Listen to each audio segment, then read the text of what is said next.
born in Jamaica in 1960.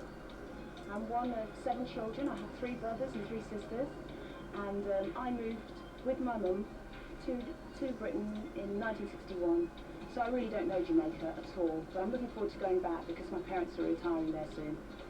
I was brought up in a small town called Rugby, and I went to a primary school, because they're called primary schools then, Northlands, and I went to Harris Church of England Secondary School, and then on to a 6th form, Dunsmore Girls it was then, and then off to Polytechnic after that, now the University of Central England. At school I did CSEs, as they then were, and I got all of them, so I've got 7 CSEs in all the basic subjects. And then I went on to do A-levels at Dunsmore School, and I got an A-level in English, History and Politics. And then I went on to Birmingham Polytechnic, which is now the University of Central England, and I did Sociology. I think the first competitive sport that I really fell in love with was athletics. And at 14 years old, I joined my local athletics club, Rugby. And I started doing the hurdles and the high jump, and I really liked that. But I was sort of scatty-brained type of child, and so if they'd asked me to do just one event, I would have got bored. So I discovered that there was an event in athletics called Doing Everything, and that event was called pentathlon, which was subsequently changed to the heptathlon. And so I've always been a multi-eventer. I like to do lots of different athletic events. The heptathlon is the most grueling track and field discipline that women do, right? You do the 100 metres hurdles, the high jump, the long jump, the shot put, the javelin, the 200 metres, and the 800 metres. So it's quite a good all-round test of an athlete. When I was 16, I got my first international vest, and I competed for Great Britain. I just didn't believe it. It was fantastic. I loved that. And after that, I went to my first Olympics in 1980 in Moscow. Then I went to Los Angeles in 84, and I went to Seoul in 88. I came 5th in the 1984 Olympics in Los Angeles, and I hold the British record for the heptathlon at 6,623 points, and I have Commonwealth gold, silver and bronze medals from the 3 Commonwealth Games I've been to, and it's just been fantastic. I love athletics, and heptathlon is the best event. The heptathlon is very similar to gladiators, because you do lots of very intensive competition over a period of time. And so it's very similar to what the contenders have to go through when they face the gladiators. I actually think it's harder to be a contender than a gladiator in the show.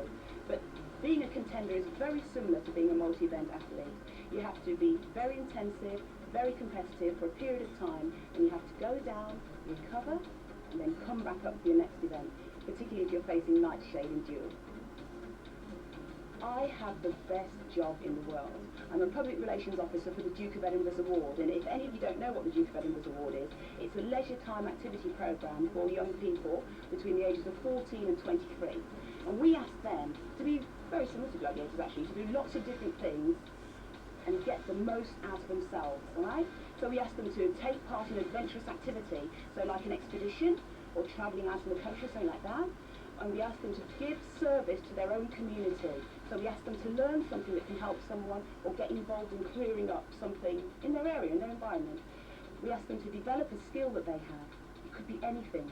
I mean, we've had people who've done the most amazing things, learn to drive, which is quite simple, or learn to be an undertaker, which is quite unusual. Yes, but this is all the sort of things that they do.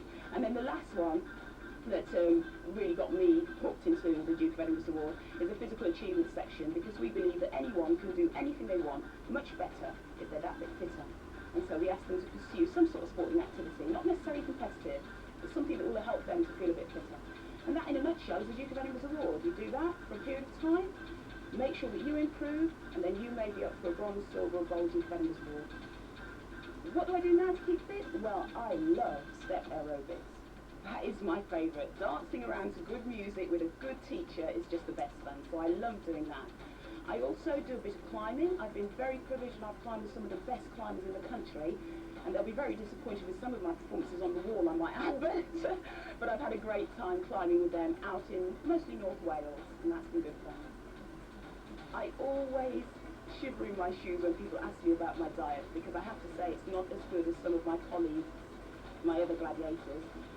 I tend to eat what I like in moderation, so you will occasionally see me partaking of junk food, but not too often.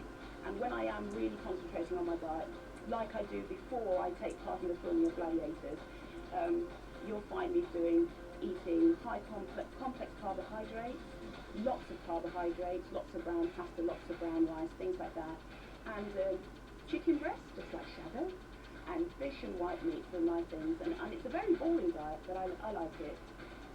When I'm not with the Gladiators, I go back to normal, and I eat things like my favourite are sweet cigarettes, which you can get from the market and I buy them by the pound.